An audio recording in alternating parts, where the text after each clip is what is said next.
We are at a moment of crisis in our country, a moment of enormous challenge and change. The economic gains that are making a few Americans wealthy beyond all imagining are leaving too many Americans out. The cost of everything from healthcare to housing to electricity mean the numbers just don't add up for most people. ICE is operating with a level of cruelty and lawlessness that betrays our basic humanity. And Donald Trump has taken a wrecking ball to our alliances, made the world more dangerous, and he's engaged in a level of corruption that goes beyond our founders' worst fears and resembles what I witnessed when I served on the anti-corruption task force in Afghanistan. And despite all of that, I am hopeful. And not because we won today, but because of what I heard all across this district all year. Because most people are just trying to do the right thing, to live good lives, do the right thing for their kids and for their communities. Because most people care about other people and aren't willing to accept an America of the few, by the few, for the few. Because most people in this district, and I believe around this country, are not willing to give up on the idea that America must be a force for human liberty and dignity in this world.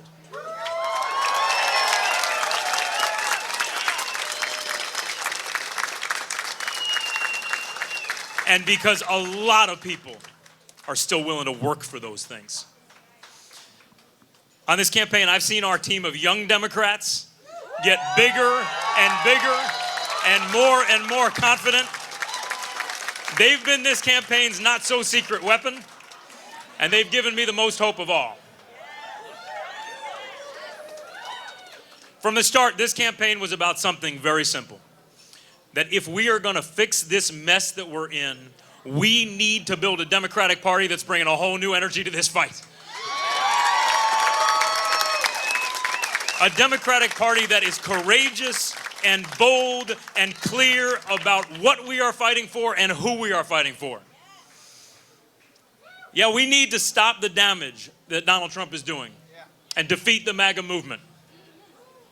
But not just that.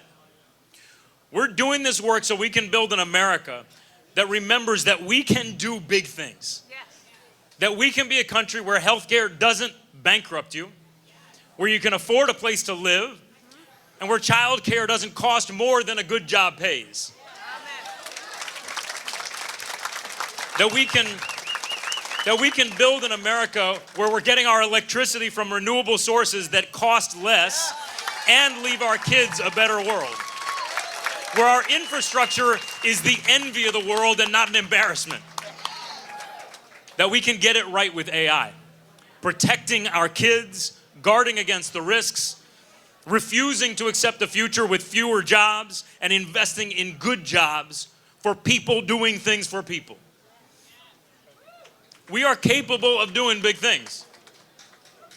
And we're capable of making the big changes that will help us do those things. Like overturning Citizens United and getting corporate PAC money out of our politics.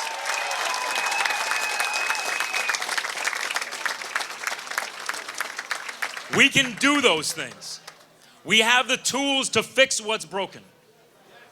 And I still believe that president that I was so proud to serve under, who said, yes, we can.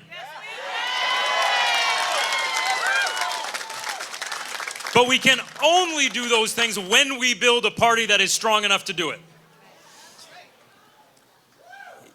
Yet this campaign is just one campaign in one district. But I hope that this campaign helps to send a message that if leaders in our party don't recognize that we need to make changes, then the changes are going to come from the ground up. And that's a message our party needs to hear. There are so many people to thank. But I want to start by thanking my family.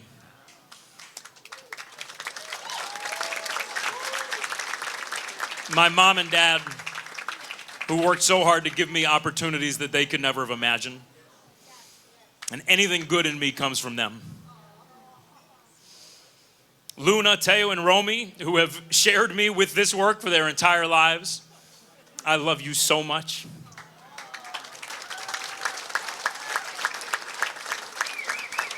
Sarah, I'm grateful for half a lifetime of friendship and partnership.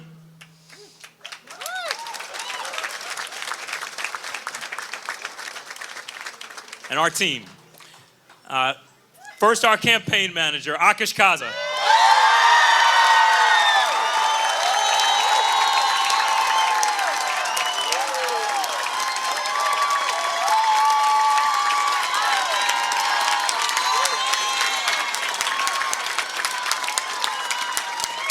That cheer tells you what kind of a leader he is. People keep telling me we ran a great campaign. He ran a great campaign.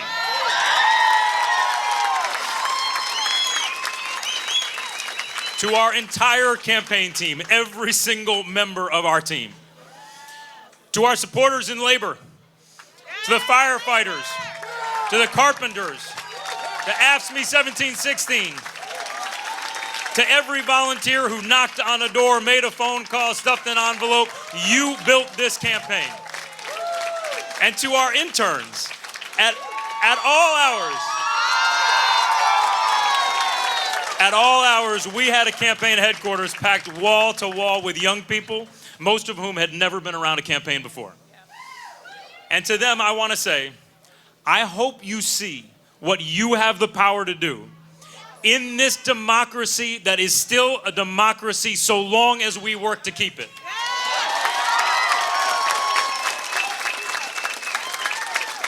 To the people of this district, the people who talked to us at their front doors, who told us what kept them up at night, who trusted us with their votes, thank you.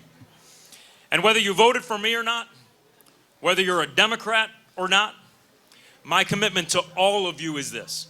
We will do this work together with a willingness to challenge old assumptions, to take on powerful interests, and to communicate clearly enough that Americans can actually see and feel that we're fighting for the things that make a difference in their lives.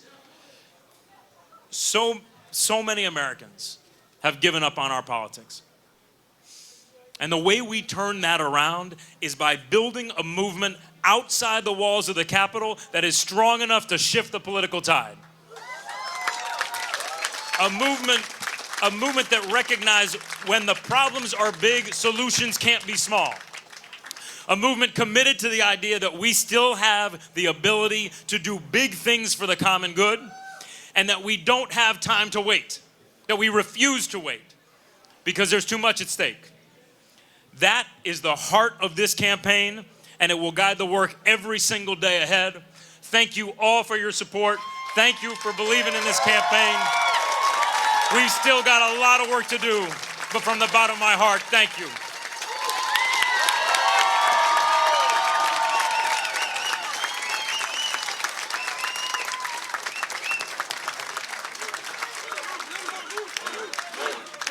All right, we can stop calling him former Hartford Mayor Luke Bronin now and call him Democratic candidate for Congress come November, Luke Bronin. Let's take a look at the numbers in this race. We can pull those up.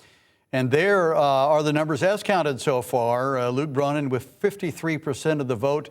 John Larson with 35%.